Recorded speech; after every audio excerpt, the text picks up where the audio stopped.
Hello, my name is Geun from the Harvard Kennedy School's Belfer Center. A warm welcome to you, our global audience members joining from Korea, the United States, and around the world.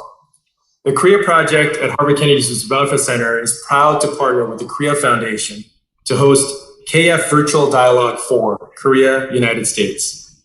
Our goal for this event is to explore how we can work together to build a greener global economy.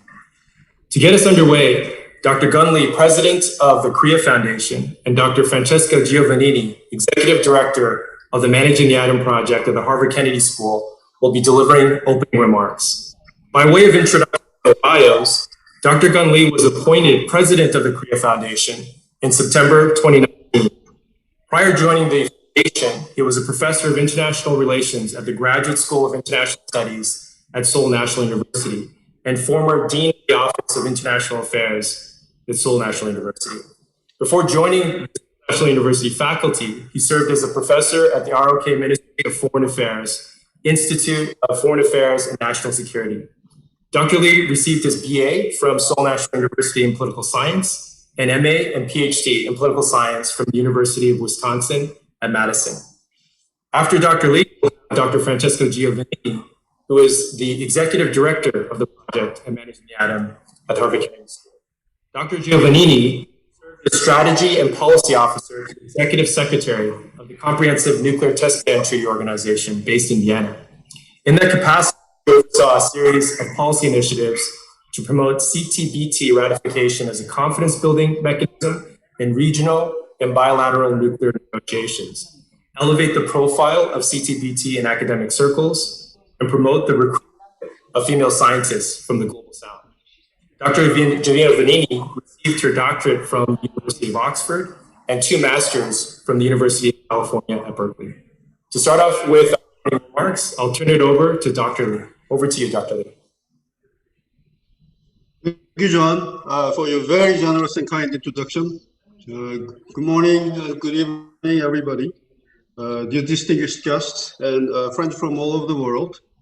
As President of the Korea Foundation, it is my privilege to welcome you all to the 4th dialogue of the 2021 Korea Foundation Virtual Dialogue Series, working together to build a greener global economy. Honorable Dr. Francesca Giovannini and all the renowned speakers joining us today, my sincere appreciation to you for your commitment to this event. The 2021 Korea Foundation Virtual Dialogue Series is an attempt to share insights and co-navigate paths for international solidarity regarding how to recover from the COVID-19 pandemic in greener and more resilient ways. In our last 3 dialogues, we have explored diverse areas such as the circular economy, a New Deal and mobility, and renewable energy. Today, our 4th dialogue will highlight cooperative methods of rebuilding the global economy in a green and sustainable direction. Despite the severe recession and polarization brought on by the pandemic, forecasts show that the economy is recovering relatively quickly.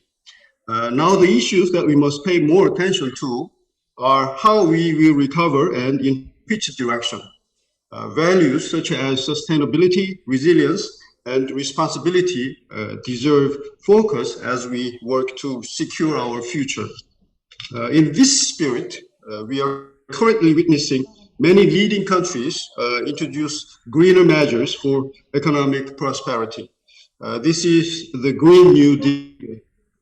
It combines a government-led and society-wide approach to boost the economy with efforts to move in a low carbon emissions and environmentally sustainable direction, taking more responsibility for the earth and future generations.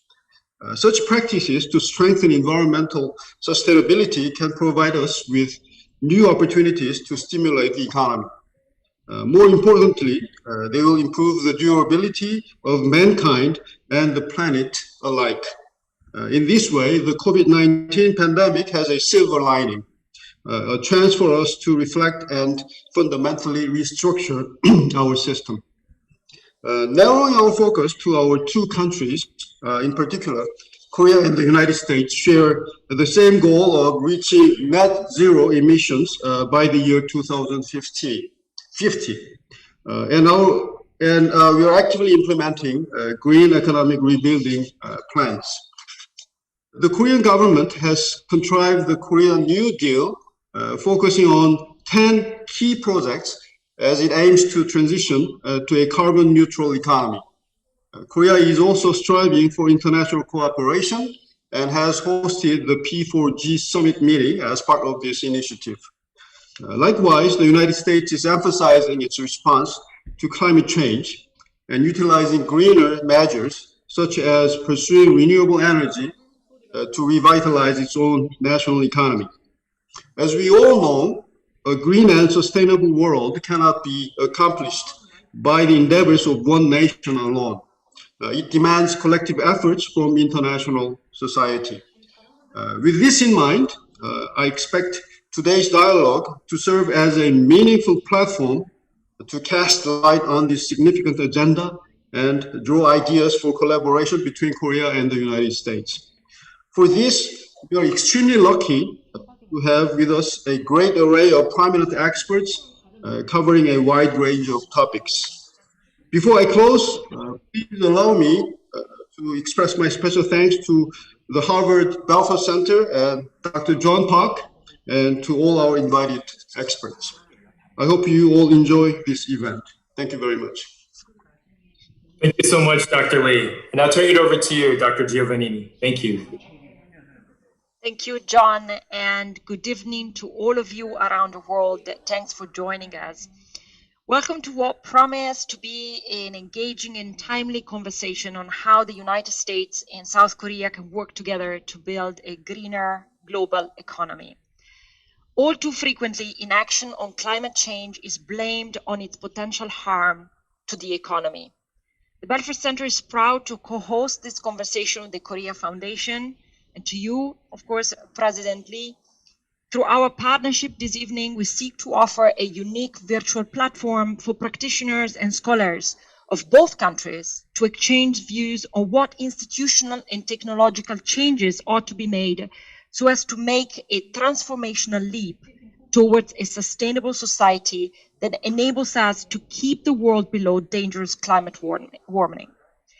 This initiative tonight also strengthens our enduring collaboration with the Korean Foundation. Thanks to the strong support of the Korea Foundation, the Belfer Center Korea project is spearheading efforts to grow Korea policy studies at Harvard University and beyond. By covering a host of dynamic functional issues, the Korea project examines Korea as an oracle of global trends. That is, by observing, analyzing, and examining how non-traditional and traditional security challenges evolve quickly in the Korean Peninsula, we can in fact distill insights into broader global trends. The anchor event for the Korean security studies at Harvard University is, of course, our well-renowned annual Harvard Korean Security Summit, which brings together top researchers, seniors, South Korean and US practitioners, and next-generation scholars. We also run a senior speaker series during the academic year, which creates unique opportunities for Harvard faculty, researchers, and students to interact directly with leading officials from the United States and South Korea. So let me thank once again the Korean Foundation and you, President Lee, for your generous support to the Korea project at Harvard University, and also for convening this very, very important dialogue on environment, energy, and sustainability. I look forward to the conversation tonight and certainly to the many future collaborations between the Belfer Center and the Korea Foundation. Again, thank you, and I turn it over to you, John. Thank you both so much for excellent opening remarks. As Dr. Lee mentioned, we have a great cast of speakers tonight, and in alphabetical order, let me give you the highlights of their very impressive and very accomplished bios. To start with Professor Linda Bilness. She is the Daniel Patrick Moynihan Senior Lecturer in Public Policy and a leading expert on budgetary and public financial issues. Her research focuses on budgeting and public administration in the public, private, and non-profit sectors. She is interested in how resources are allocated, particularly defense budgets, costs of war, veterans, subnational budgeting, and public lands. She's a full-time Harvard faculty member, teaching budgeting, cost accounting, and public finance, and teaching workshops for newly elected mayors and members of Congress. Professor Bilmes served as the Senate-confirmed Assistant Secretary and Chief Financial Officer of the U.S. Department of Commerce under President Bill Clinton. She is a recipient of the Speaking Truth to Power Award by the American Friends Service Committee. Professor Bilmes holds a BA and MBA from Harvard University and a DPhil from Oxford University. Professor William Clark is the Harvey Brooks Professor of International Science, Public Policy, and Human Development at the Harvard Kennedy School. Trained as an ecologist, Professor Clark's research focuses on sustainability science, which seeks to expand understanding of the interactions of human and environmental systems with a view toward advancing the goals of sustainable development. At Harvard, he currently co-directs the Sustainability Science Program.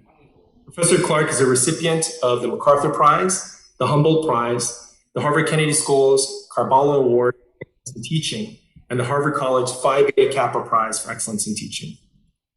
Professor Taeyong Jung is a professor at the Graduate School of International Studies at Yonsei University. As an advisor to the ROK Ministry of Economy and Finance's Committee on Green New Deal, he contributes to green policy formulation. He is the director for the Sustainable Development Program at the Pan Ki-moon Foundation for a Better Future. Currently, he is the coordinating lead author of Working Group 3 in the IPCC, the Intergovernmental Panel on Climate Change, for the 6th assessment report. Professor Jung received his BA from Seoul National University and his MA and PhD from Rutgers, the State University of New Jersey. And our final speaker on the panel is Ambassador Hyoeun Jenny Kim. Ambassador Kim is Deputy Director General of the Global Green Growth Institute. The Institute is a treaty-based intergovernmental organization supporting developing countries and emerging economies in achieving economic growth and environmental sustainability together by following the new pathway of green growth. Before joining the Institute in 2018, she was the ROK ambassador to Senegal and 5 neighboring countries. As a career diplomat at the ROK Ministry of Foreign Affairs, she served as director for climate change and environment affairs. She led the national delegation in UN climate change negotiations. Ambassador Kim earned her bachelor's in political science and diplomacy from Yonsei University and master's from the Jackson School of International Studies at the University of Washington. If I could start my first question and kick it off here, question to Ambassador Kim. Based on your work with the Global Green Growth Institute, if I could ask you directly, what do you see as the biggest opportunity with respect to the global green recovery right now? Thank you, John. First of all, I'd like to extend my appreciation to Korea Foundation and Harvard Belfer Center for organizing this meaningful dialogue, which is very timely because, last year and even this year, the world is suffering from COVID-19 pandemic. However, we can see some silver lining, particularly in developed countries. If I answer to your question, I think actually global consensus is forming on very active climate action and achieving net zero by 2050. I think this is really a positive signal because most developed countries, including European Union, United States, Korea, Japan, Canada, those countries all agree that climate change is real, climate crisis is close, and we have to take action with sense of urgency and also net zero by 2050. That's the goal, that's the shared goal for global community. Therefore, I believe there is a very wide consensus globally regarding green recovery because countries believe that, as President Lee mentioned in his opening speech, there is a strong consensus that this is the opportunity to make a transformation. This is really an opportunity to achieve the green transition in the economy. Therefore, I believe the mood is really good. We are in face of great opportunity in front of us. And also countries are really encouraged to take actions because governments are providing very clear signal regarding carbon neutrality by 2050, I can see the huge change, particularly in private sector, because private sector people, they start to increase their investment in green sectors, and private sectors companies, they are developing like innovative new business model for greening their value chain. This is really good signal. Therefore, I believe we must take advantage of this opportunity. Thank you, Ambassador Kim, for getting us underway with our group discussion here. And Professor Clark, if I could turn to you next, from the perspective of your field of sustainable development, very similar question, what is the biggest opportunity you see with respect to building a greener global economy?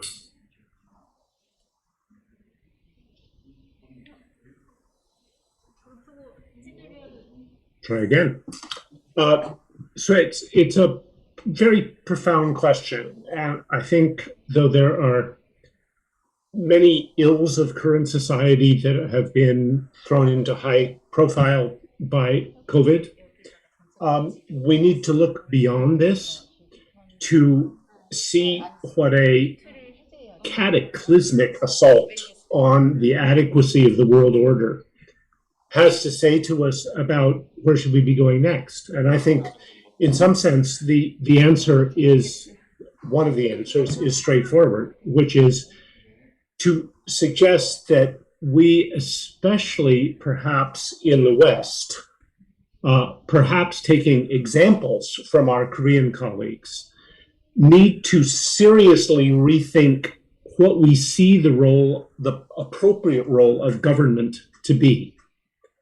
In my country, we have gone through 30 years of building down government as a source of problems, as at best a means of rectifying modest problems in the capitalist markets, and basically being something to fix problems that the basic world system creates.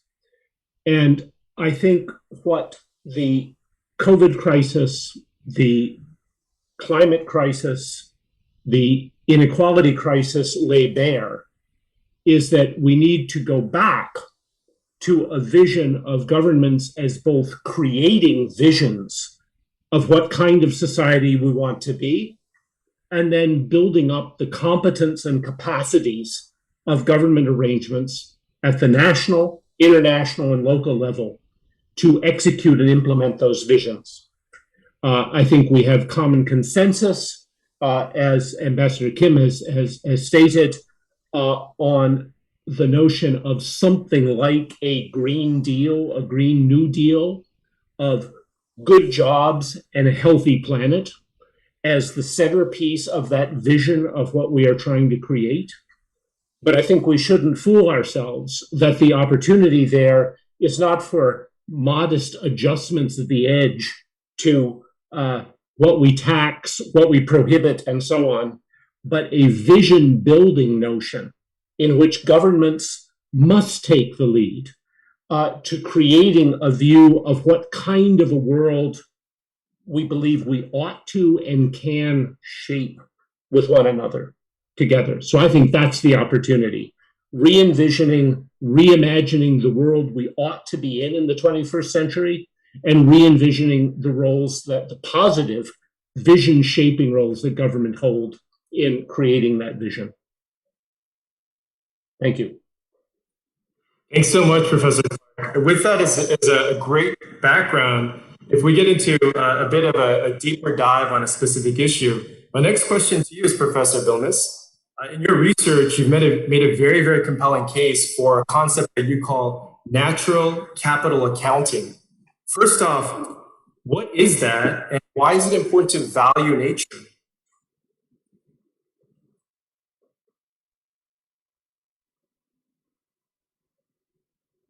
Okay, thank you very much, John, and many thanks to Dr. Lee and the Korea Foundation. Let me start by saying that I agree very much with Ambassador Kim that there is movement in the private sector around the idea of emissions, and there is definitely a new mood that is happening. But natural capital is something slightly different, and natural capital means the world stock of natural assets, which means the air, soil, geology, all living things. And the concept is very simple. It's that humans derive a lot of services from these assets. We derive services such as the food we eat, the water we drink, the air we breathe, the plants we use for medicines and fuel. All of these are services, but we currently do not measure them. So in the same way that in a sports team we have like offense and defense, the idea of climate change and natural capital are sort of interrelated, but they're different. And in order to be able to protect natural capital, we need to measure it. Now, right now, we have, on climate change, we have a globally accepted metric, which is measuring emissions. What we lack is a way of measuring natural capital. And that's where natural capital comes in, because we understand the value of food we eat, but we don't measure or know the value of the underlying ingredients that enable us to grow food, to pollinate crops, and so forth.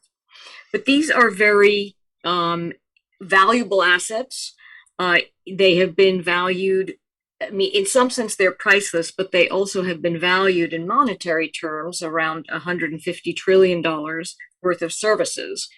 And the issue is that if we don't measure these assets, the way that they are looked at, particularly by the private sector, which has no incentive to do this, is with a zero value. We're assigning an implicit zero value.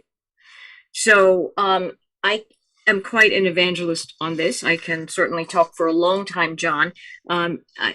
I know we have a lot to get through. So do you want me to talk more about this now or in the next round? Professor Mills, I think that's a great start. If actually I could follow up a question to you, this is the specific aspect of what do you see as the biggest obstacle when you look at natural capital accounting by way of methodology or metrics? Some examples that would be super helpful as you make, I think, a very important case that if we are to make sustained change, then actually how to value is a key component of doing that. So related to an obstacle that you see in terms of scaling up the application of natural capital accounting. So, okay, thank you, John. I mean, that's an important question. I think there are two main obstacles. I mean, one is a kind of political obstacle and one is a technical obstacle. The political obstacle is that people will say, well, nature is priceless. We can't place a value on nature.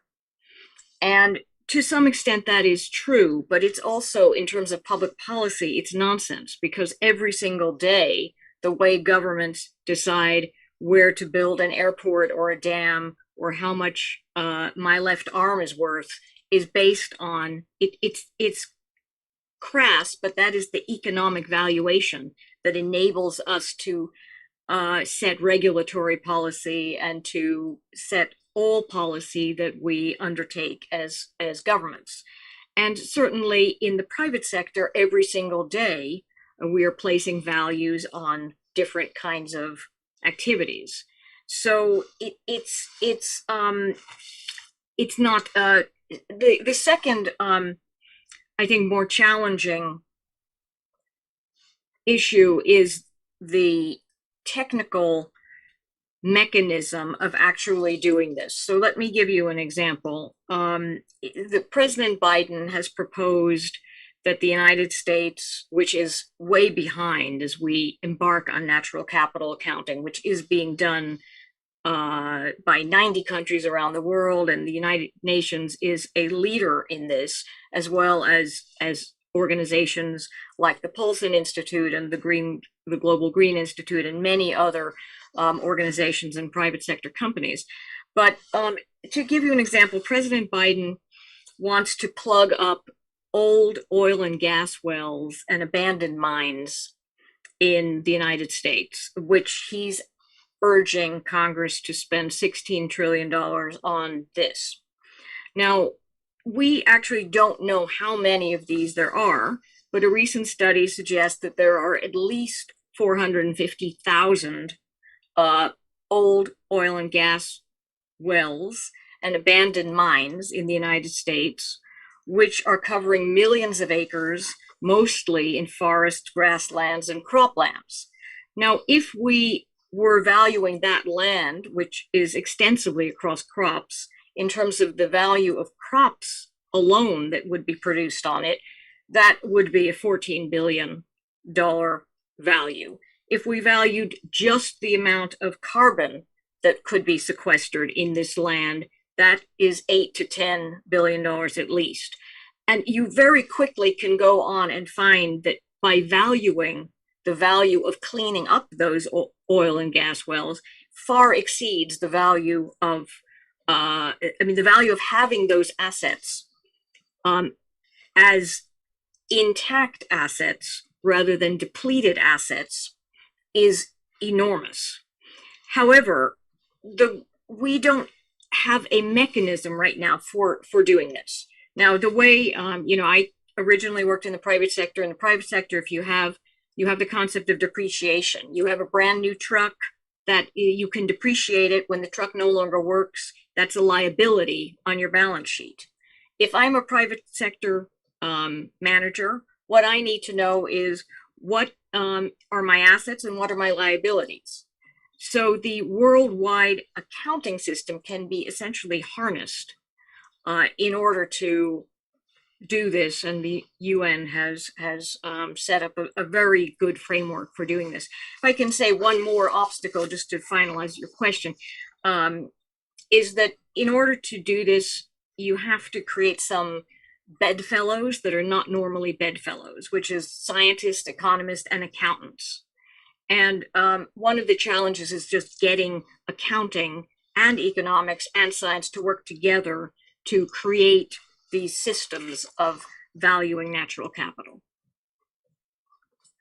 That is very helpful, Professor Bilmes. I think with that leading a nice segue to my question to Professor Chung.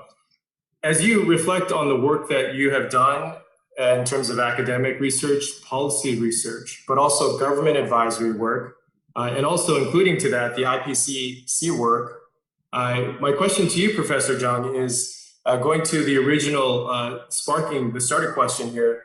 What do you see as the biggest opportunity with respect to global green recovery at the current moment? Well, thank you. First of all, thank you, Korea Foundation and the Harvard School for this opportunity. And since previous speakers pointed out the opportunities, and I basically echo them. But if I may add one more thing, maybe I think it's timing. The green recovery is not something new. The cause by this COVID-19 is triggered. But, 2008, we experienced global financial crisis. At that time, Korea and many other countries, including US, they say, green packages, Green New Deal. And, at that time, I frankly said that was not quite successful because at that time, the money, the finance was mainly driven by public sector, multilateral or, the government. But as the Jenny pointed out, nowadays, private sector portion of climate finance is much larger.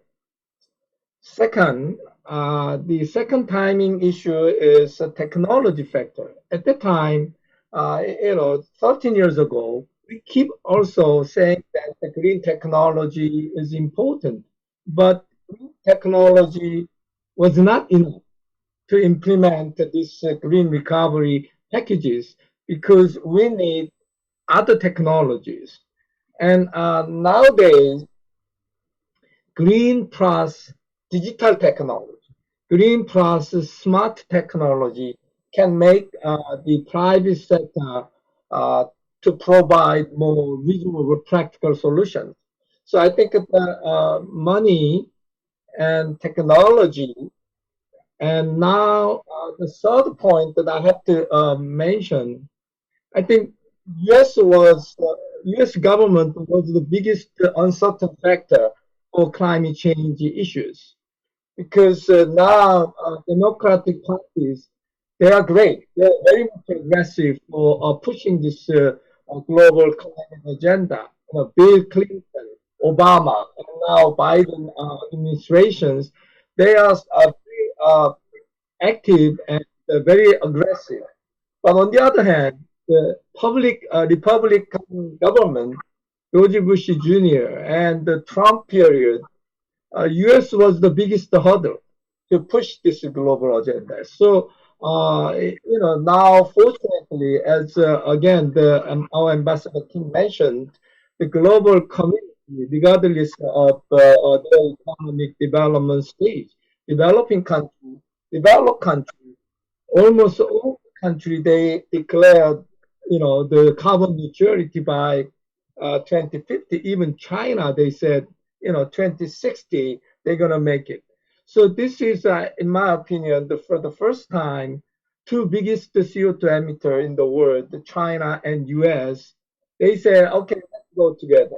So I think from these three dimensions, the perfect timing is now. So I hope we could make something happen. That may be a great opportunity for this green recovery. Thank you. Thank you so much, Professor Jung. Just a quick word for our host, the 2021 KF Virtual Dialogue host, Mike, if you could kindly turn that off. We're picking up some background noise. If you can please mute yourself, that would be very helpful. Thank you. To the next question, if I could go back to the beginning of the roster. Ambassador Kim, as we look at the main focus of the title of our discussion tonight, of our dialogue, what do you see as the most effective way to foster global cooperation on green recovery? Some of our speakers have already touched on that and provided, I think, some very helpful examples. But from your perspective, what are some of these most effective ways as you have observed and also as you have led in key instances as well? Yeah, thank you, John. That's a very important question because developing countries, including China, developing countries and big economies, they are now leading global efforts for carbon neutrality by 2050. However, there are other sides of the world because if we look at the developing countries, particularly many vulnerable countries like LDCs or small island developing countries, actually, they are most hit, they are severely hit by COVID-19 pandemic, but they do not have enough finance, technology, or capacity to recover or to make a green transition. They indeed need assistance and help from other countries from outside. So, although I started my assessment with rather rosy perspective, however, it is true that many developing countries in Africa, Southeast Asia, in Latin America, they are struggling. They are really suffering from this pandemic and economic hit. Therefore, developed countries, global community, because carbon neutrality by 2050, green recovery is a shared goal, global goal. We must invite developing countries, most vulnerable countries on board. In that sense, first of all, I believe the developed countries, they must increase official development assistance in green sector, so-called green ODA. Green ODA portion must be increased. And many international organizations, multilateral development banks, they should also double their efforts to help developing countries in making green transition. In addition to that, I would like to emphasize that particularly big economies and developed countries, they must stop exporting dirty industry to developing world. And also they must stop exporting their waste to the low-income countries. And finally, private sector, they must act more actively. They must take actions proactively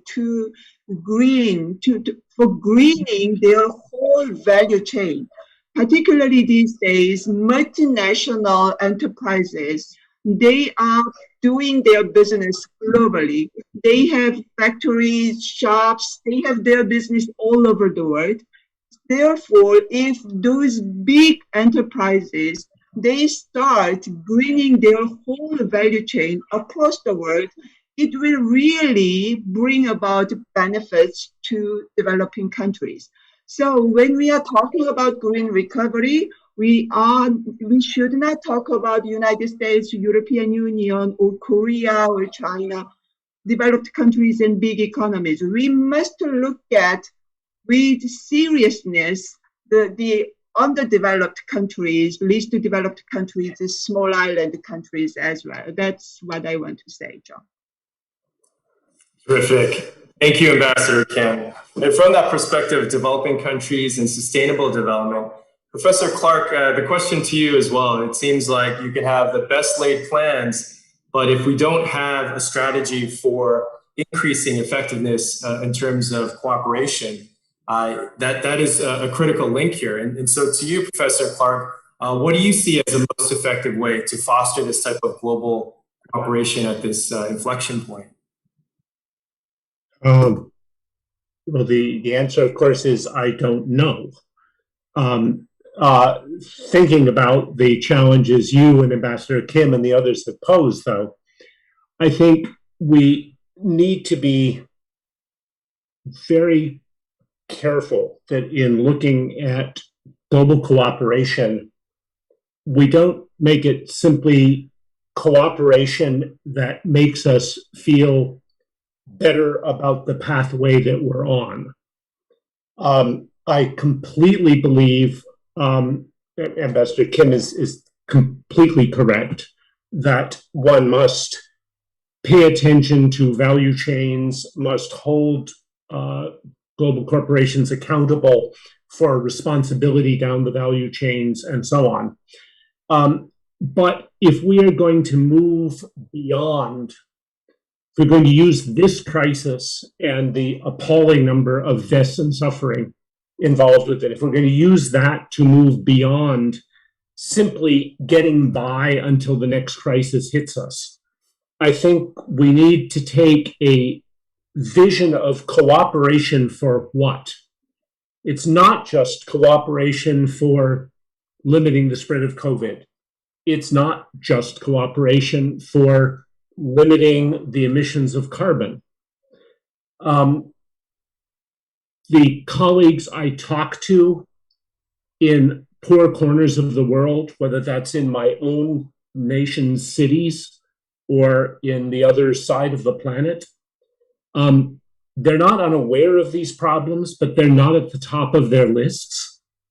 Thus, I think a foundation for cooperation is not limiting COVID, limiting carbon emissions, limiting biodiversity decline, whatever it is, but is improving the livelihoods and life prospects of people equitably, fairly across the spectrum of levels of initial wealth, of places you were born, and so on. And building a commitment that as a multinational corporation improves its value chain, it shouldn't just be to reducing carbon emissions, should be also increasing livelihood payouts to people along the value chain and the production chain. If we think about COVID, it should not be just getting vaccinations into the arms of people around the world so that we in the northern countries have less risk of variants emerging. It should be improving the health prospects of people in those countries. So my argument for global cooperation is to focus it not only or predominantly in fixing global harms, in which obviously we in the rich North have an interest, but in improving livelihood prospects globally and fairly around the world, and recognizing that a means for achieving that end has to do with emitting carbon emissions and biodiversity declines and unfair business practices. But those are means. If we're going to get cooperation, it has to be on a thing that is in everybody's interest. And I don't think we're doing that when we focus on climate or biodiversity or COVID, or even natural capital. Thank you, Professor Clark. Just a quick word to our speakers as well as to audience. We have a bit of an echo because we're also live streaming on YouTube. So please bear with us, but the background noise isn't too loud at this stage. And building on what Professor Clark mentioned there, my question to you, Professor Geun, if we do look at essentially the challenge of developing consensus around very different, in some cases, national priorities, from your vantage point, Professor Geun, what do you see as a particular pathway to trying to get this, even at a lower stage, cooperation and building from there? What is a particular path that you're seeing with respect to this global cooperation? Very elusive, but also much needed global cooperation. Well, I think we have to do the global cooperation. There's no question. And as Ambassador Kim said, from the top down, from the government, they probably increase the ODA, green portions, and so on. But maybe our underlying assumption behind there is that, look, this climate change, global pandemic, this is a global public good. That's why, public sector, the government or international organization, they have to do something. And maybe, that's okay.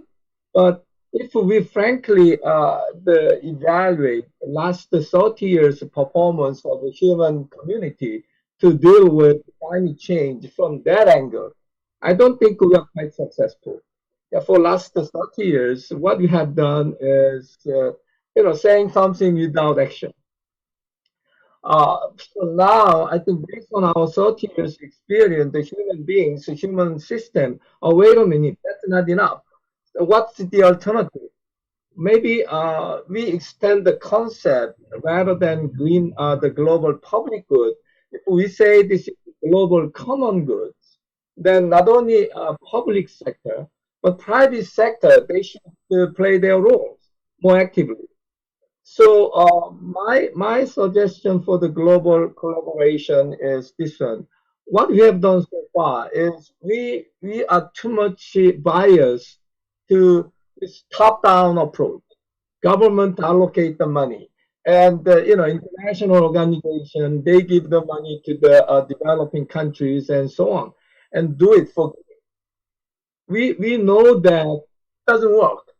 Then we have to think about the alternative. The alternative way is bottom-up approach. Okay, private sectors, if they don't make the money, they will go to the small island if they don't, make the profit. So to provide such a enabling condition for private sector to play active role in small country or in a small market, probably we provide more opportunity for them to play. So even if it's small, the next generation or smart, the venture company or, the NGO and school, they are much more innovative. Their way of thinking are much diverse, and they know the issues. So that we provide such environment so that we can integrate this top-down approach with this bottom-up, so that we can have some balance rather than bias approaches. That's what we have done for the last 30 years. And we know that it doesn't work. So let's find the alternative. And from that framework, if we find the global corporations, then we could find a lot many different approaches, and which may be more suitable to the developing countries' need. So maybe I could suggest that why don't you try bottom-up approaches initiated by non-public sectors? I think that's something that I can suggest. Thank you, Professor Jung. And I think with that, what you laid out, this is a very natural transition back to you, Professor Vilmos. And with respect to natural capital accounting, it seems with this bottom-up approach, trying to potentially tap capital markets, some aspect of having almost a standard to some extent, but at least transparency in how you're valuing these type of assets. Is there an opportunity? Do you see an opportunity during the not full post-COVID transition, but as we see more and more economies getting back to a wider operation, are you seeing a natural opportunity here for natural capital accounting to potentially accelerate some of these developments from the bottom up in some aspects of capital markets? Well, I agree with everything that has been said here. I would just make two comments. I mean, first of all, in terms of general global cooperation in service of the environment, I think the one of the best starting points is with the Sustainable Development Goals, because of the fact that they are embraced by every country in the world. The problem with the SDGs, which if they were implemented, encompass most environmental goals, including protecting biodiversity and limiting greenhouse gas emissions, is that if you look at, and I spend a lot of my time doing just this, if you look at where countries, including developing countries and developed countries, actually spend their budgets, the budgets are not aligned with SDGs. So this is a major problem, and I personally would like to see a major push from the UN and multilateral organizations, as well as from civil society and the private sector, to align how we spend money with the SDGs. And this is a challenge that has already the seeds of acceptance, because serving on the UN committee as I do, it's difficult to get countries to agree on lunch. And here you have something where all the countries have agreed on these 17 goals. Now, I think that is the best hope. Specifically regarding natural capital accounting, one of the challenges has been that it's been very labor intensive to actually figure out how to implement the UN system of environmental economic counting, SEEA system. But actually just a month ago, the UN has released a new tool called ARIES, which stands for Artificial Intelligence for Environment and Sustainability, that uses quite sophisticated machine learning and AI to, through an open source platform, to make this a much, much quicker and easier process. So what it means is that if you have a forest, through this tool, it can very quickly estimate for you with a minimum of inputs what the ecosystem value and environmental values would be of that forest or river or uncleaned oil well or whatever the issue is. Now, although I don't see the public sector adopting the Aries tool necessarily, but for the private sector, this is a huge advance because there are so many people who have been trying for years to do all of the GIS mapping and the inventorying and all this kind of work to sort of translate what the ecosystem looks like in terms of monetary value, and this tool does it for you. So I think that is a promising development. Thank you, Professor Vilmos. As we transition to the Q&A portion, right now our panel speakers have teed up a lot of great topics and issues, opportunities as well as obstacles. I invite members of the audience to submit their questions. If I can ask one last question to you, Professor Clark, at this particular moment in time, given this balance of opportunities and obstacles as you see it, in your net assessment, is this a robust or a fleeting moment from your perspective in terms of trying to get this type of sustainable green recovery going as you've seen in the past? Well, okay, I'm an extremist on this. I see it as almost certainly a fleeting moment. And the challenge for most of us on this phone call is to figure out how to not make it a fleeting moment.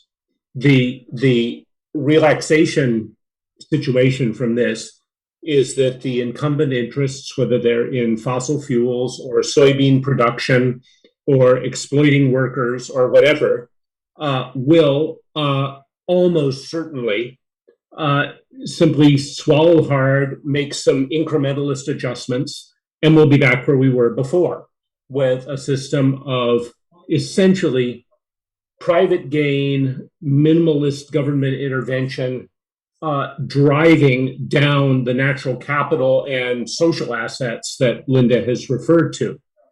I think the challenge to us is to negate that likely outcome by seizing the moment, which I, with all deference to Professor Hyoeun's comments, of course we need bottom-up engagement, we need social movements, and so on.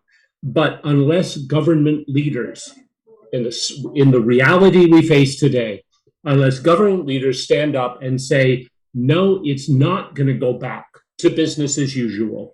It's not going to be corporations making little pledges on the side to improve by 5% how much they credit natural capital or carbon reductions or whatever, but to insist that we are going back to a reorientation of the role of society and the governments it appoints to advance human well-being in an equitable and just manner, we're going to throw away the opportunity.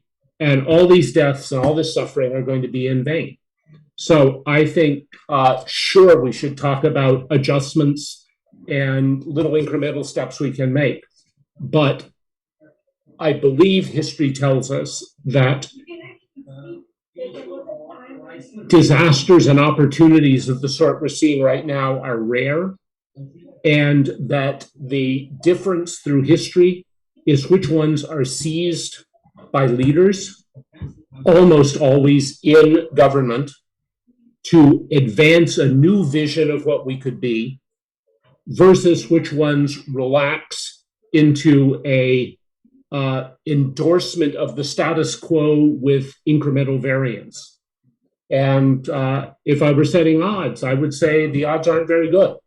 And therefore, the importance is for really dynamic leadership. And as I've said to you in the chat, I think that it would be immensely profitable, valuable to those of us on this call to look at what the strengths and weaknesses of the ROK experience versus the USA experience have been in government setting broad visions of what kind of society we want to be, which the US gave up on in the 1980s. We just threw it away. We'd done that in the 40s, 50s, and 60s. We threw it away in the 80s, and we haven't recovered it yet.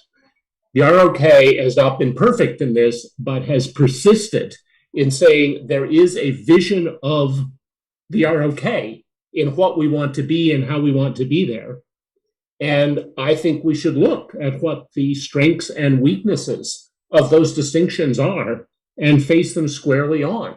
I think we in the US have a huge amount to learn from the vision that has guided the ROK to its present position in world affairs. And we're not doing it. Thank you, Professor. I think with that, there's a good outline, a good sketch that you have provided for a case study for future comparative analysis. Certainly things that we can circle back on. With this, we transition now to the Q&A and questions that are coming in. This one is geared towards, to start off with, Professor Bilmes. The question is this: what are some examples of private funding and how we can boost up the individuals to take part in this activity more robustly?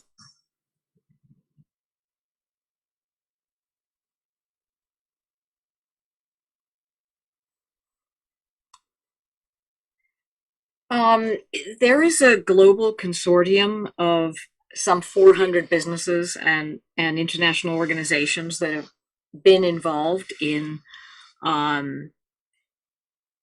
trying to get natural capital accounting to work. I think that from the business perspective, and there are at least 50 major multilateral organizations that have looked at it and are trying to do it. I think that the problem is that the rules are not clear, that we have not yet harnessed in service of 30 by 30 or any other goal. We have not clarified what are the rules of accounting and how you account for natural capital.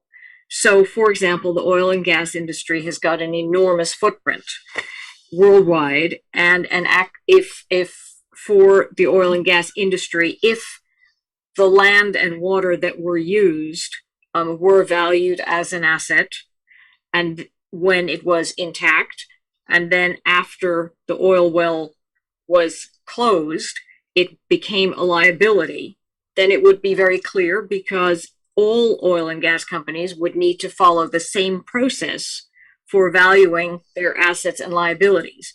But it doesn't work, and here I agree with Bill Clark, it doesn't work unless government, and in this case, the global accounting system, clarifies that this is the way to account for natural capital.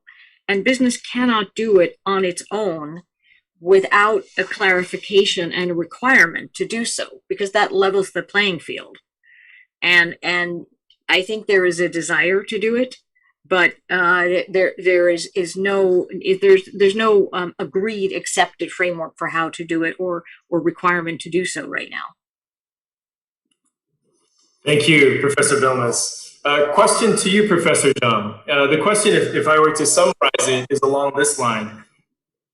Are sovereign wealth funds a version of hybrid here, with characteristics of investing sometimes like a private sector or an organization, but clearly with public funds? So the question to you, Professor Jiang, is this: what is the role, what are the pros and cons of sovereign wealth funds with respect to this endeavor of trying to finance and scale up some of the initiatives that we're talking about tonight and this morning?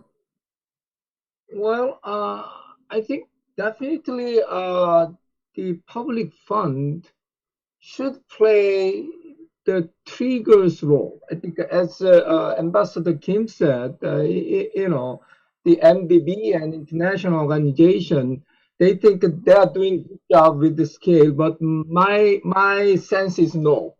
The scales are too small. For example, the Green Climate Fund here in Korea, located here in Korea, they are targeting $100 billion something for the developing country. But $100 billion, obviously it's huge money, but the investment requirement for this green recovery or green resilient pathways and so on requires different scales of money, $1 trillion.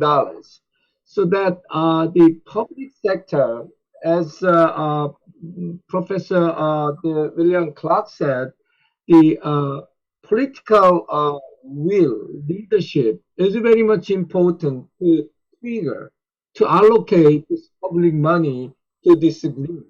But that's the starting point. And the scaling up, the private sector, how to engage the private sector is a really, really big deal. But the private sector's operation is a little bit different. They keep saying green, but if they don't make the money, they will not invest. So how are we gonna put the combining the public-private funding or financing? Maybe we always think co-financing. Let's do it together. 50% from public, 50% from private. I think it doesn't work. So if you see the whole project pipelines and the project, the period, maybe instead 50% public money first, then 50% of private money later, and also financial instrument. There are a lot many different ways. We always think about the loan or a small portion of the TA, but in my opinion, the public sector's financing institute, they should develop much more different financial instrument. For example, green guarantee. Guarantee is something different from loan, but that gives us a lot large scale factors, and the private sectors feel much more comfortable if public sector provides some kind of guarantee of their own project. So we have to think about different combination of public-private funding. Plus, I think depending on the project characteristic, we have to think about different lineups of funding mechanisms. So if we do a little bit more innovative funding schemes and funding method, I think we could scale up. The issue is not the triggering the money. Okay, public sector, they put the money, and many of the cases we stop at that point. When we need the scaling up, we cannot do that because of many different factors that the private sector have to consider. So we have to think about how to provide more favorable enabling condition for private sector so that they could jump in this green business. That's my point. Thank you, Professor Geun. Our next question, Ambassador Kim, one of our viewers was very surprised to see that the Institute is a treaty-based intergovernmental organization. But the key factor of this question was looking at South Korea's experience with Southern policy and the role of South Korea uniquely as a bridge between the developed and developing world. How do you see some of these efforts play out on a regional basis? As Professor Clark mentioned, there are a number of obstacles when we look at it at a global, international scale. But what opportunities are you seeing at the regional level, and particularly through things by way of extension, like South Korea's Southern policy with Southeast Asia?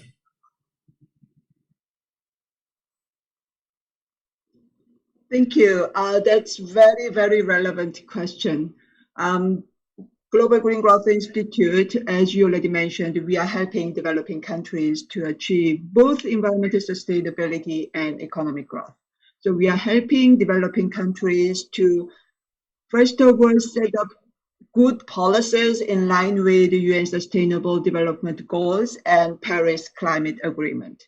Particularly these days, we are helping developing countries to develop greenhouse gas emission reduction plans, so-called NDCs, and also low emission development strategy.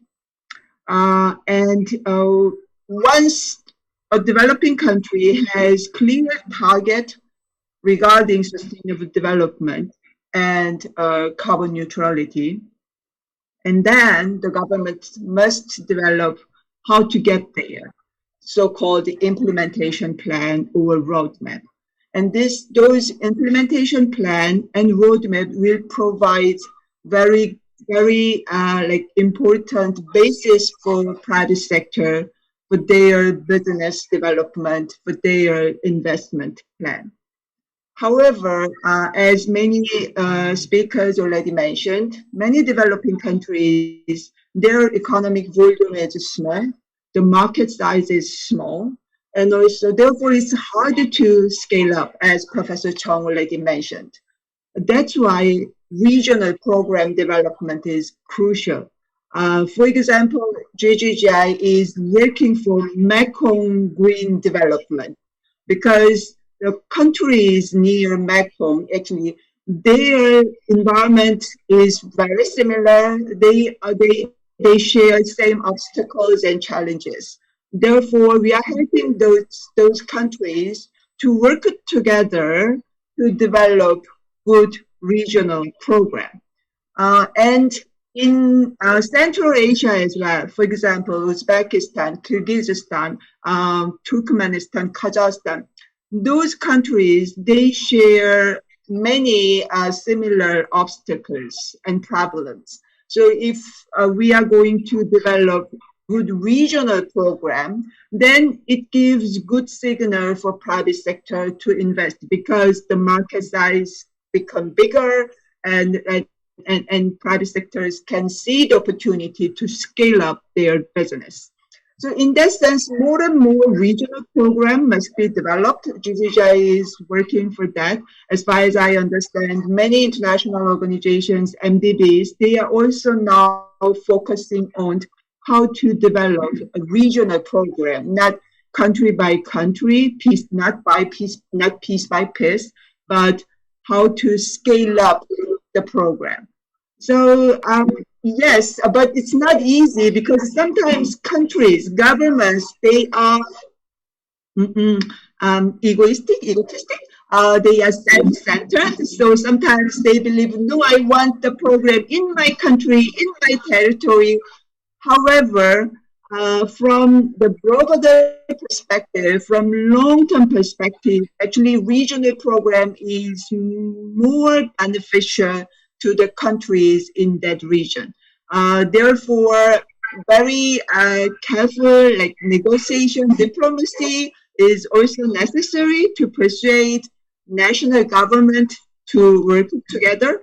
And also we have to closely work with regional organizations as well. For example, GGGI is closely working with Organization of East Caribbean States, OECS, and we are helping them to develop the regional program for small island countries in that region.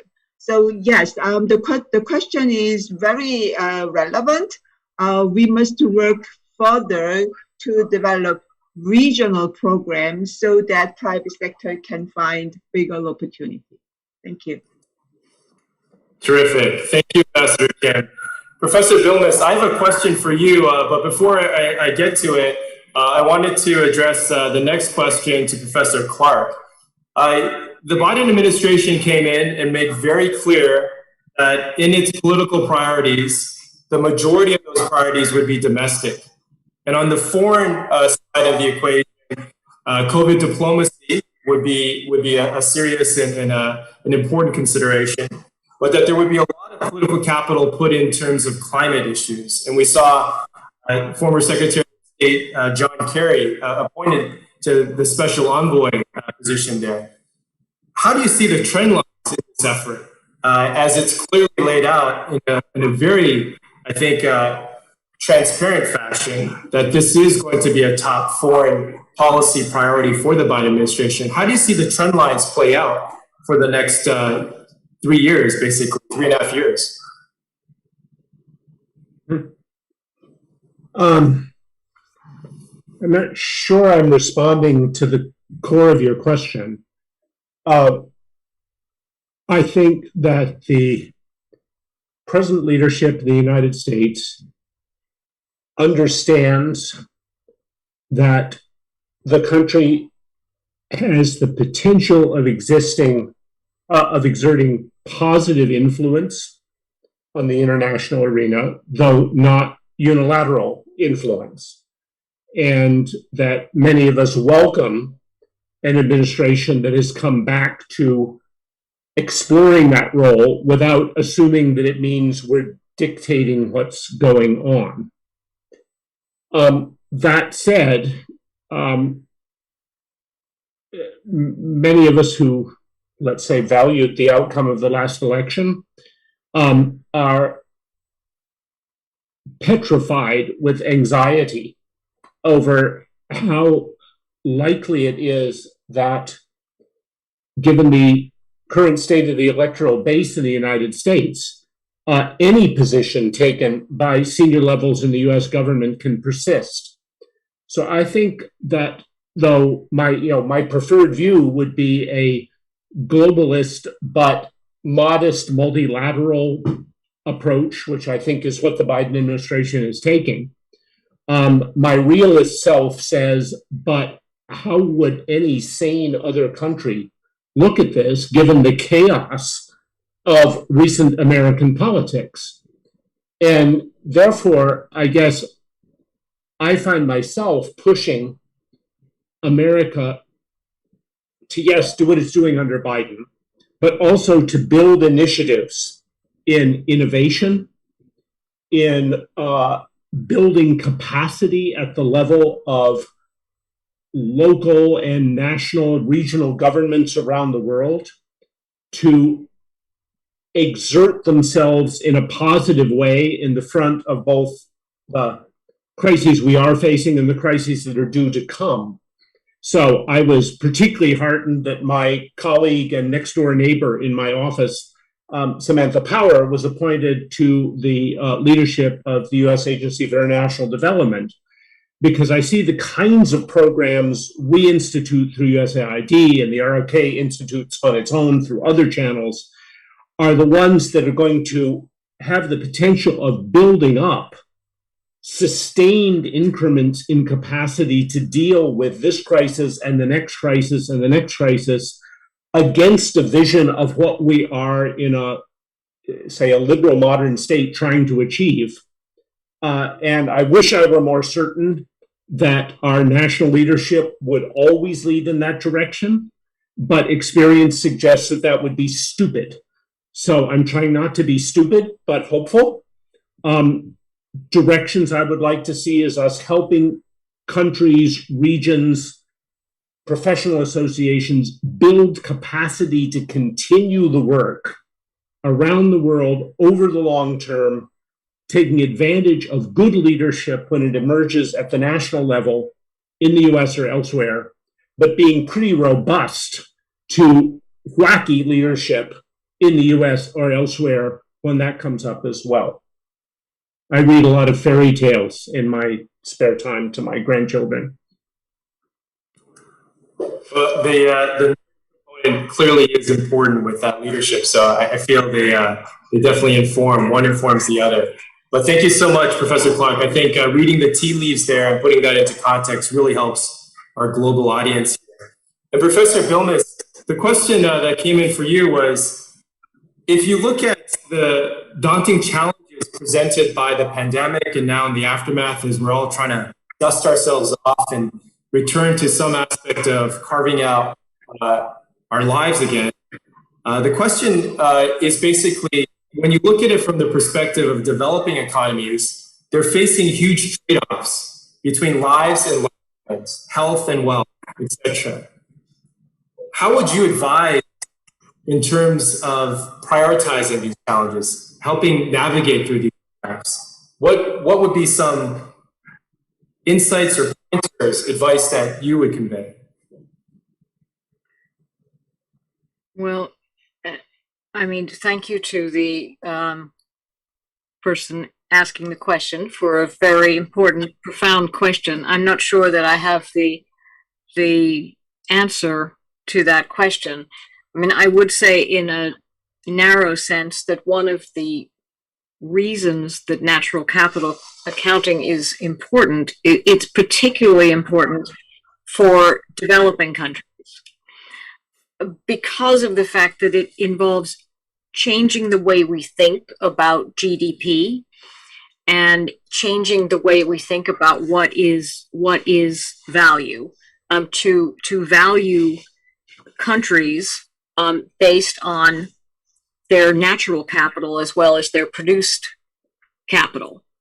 So what does that mean in practice? That means that if a multinational corporation is going to destroy a forest in a developing country in order to manufacture something, that because of the fact that that shows up as a liability on the balance sheet of the corporation, there is a strong incentive for the company to replenish that forest, or to help the country of origin replenish the forest, that you change the incentive system.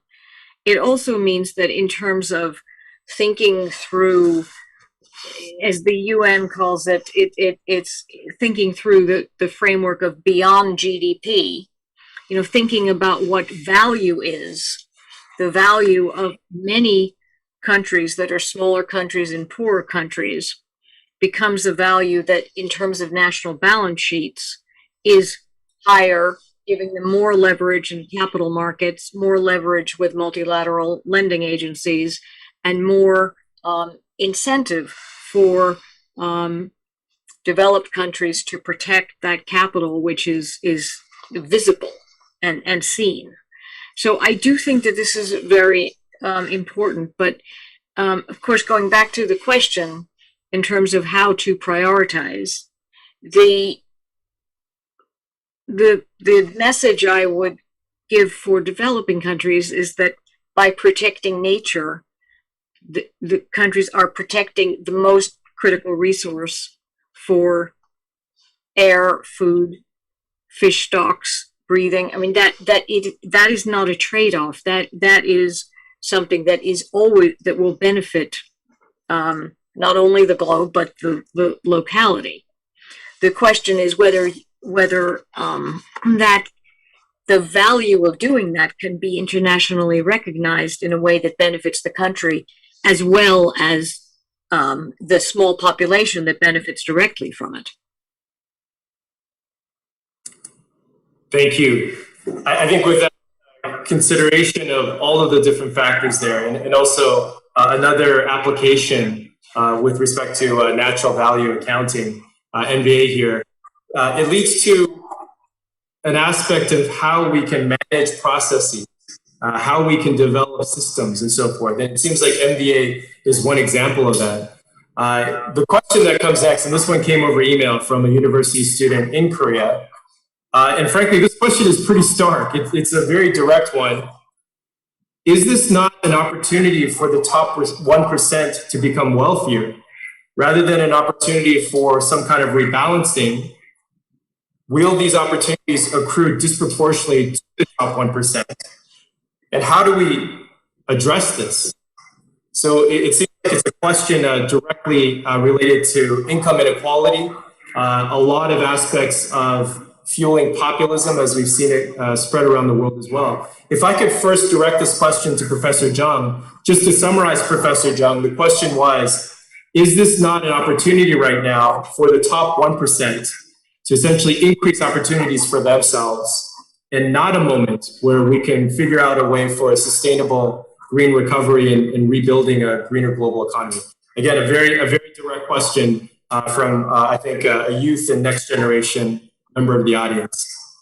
Well, thank you. Well, before I answer that question, maybe I share what I have done last year. Last year at the Geun Foundation for the Better Future, with his guidance, we conducted, I led one project. What's the last 5 years performance of SDGs? And what's next 10 years? And before we talk about next 10 years SDG at the global scale, we obviously evaluate what we have done for last 5 years and SDG progress. And the answer was quite negative. We didn't do the good job, I think, based on our own evaluation. And obviously, we asked ourselves why. And I think one of the key findings is, I think Professor Linda Williams mentions, I think the choice between the long objective, long-term goal, and short-term goal. I think for example, the budget, every single government, they are very much focused on their annual budgeting rather than their resource allocation for the long-term things. So such kind of a dilemma, the choice between short-term and long-term. I think that's one of the big barriers why SDG is moving so slowly. Second observation is political leadership. I think Professor William Clark mentioned political leadership should send a consistent signal. Look, we are going to the green. We are going to the smart. But sometimes we go to left way, sometimes right way. So the top decision makers' signal should be consistent, but we observe it's not. So at the same token, I think John, I think the student question is about the choice between the current generation and the future generation. Now, I think the current generation, I think too much selfish. I think look, we have this pandemic problem. So no matter what, we issue the government bond, or we impose a tax and so on. So we secure the money and to solve the current immediate problem, vaccine and and so on. But maybe 2 years or 3 years later, we found that wait a minute, we borrow too much future generation resources, because we basically borrow their resources and then we return back to them as a burden, especially financial burden to the next generation. So that the argument that 1% of rich people, 5% of rich people, it doesn't matter. Current decision makers from public or private, they have to recover the balance. We borrow too much from the next generation, so we have to reserve some for the next generation. Otherwise, I think the very basic definition of sustainable development, which was done in 1987 in UN, we cannot achieve that sustainable development, because we have to solve our problem within our capacity rather than borrowing something from our next generation. So our practice so far is borrowing too much from our next generation. So we have to allocate our resources for next generation, no matter what, 1% or 5%. But that's the very small starting point to change our practice. Thank you. Thank you very much, Professor John. To the members of our panel, I wanted to give a heads up as we transition into the final round of our panel discussion here. We'll go into closing one big idea that you would leave the audience. And because many of the questions that we have had over the course of the Q&A have come from next generation, from college students, they are very curious. If I were to wrap it up as a theme, the question to each of you, and if you could think of it as a short, 1 minute piece of advice to the next generation, they're essentially curious in terms of what they should be focusing on as we go through the pandemic, the transition, and then going back to a period where green economy is something that is going to be a necessity. And so from your experience, from your research, your insights, if you could channel that into one big piece of advice to the next generation as they have full careers and lives ahead of them, what they should do, what they should focus on. And if I could start off with Professor Clark.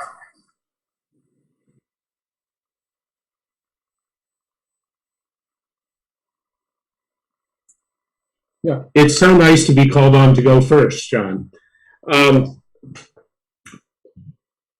Okay, so I teach undergraduates at Harvard College, and this issue comes up a lot. What I think I can say is that the opportunities for breaking the status quo through informed activism, at least in the United States, which is the society I know best, have never been better since the 1960s or 70s. Never been better.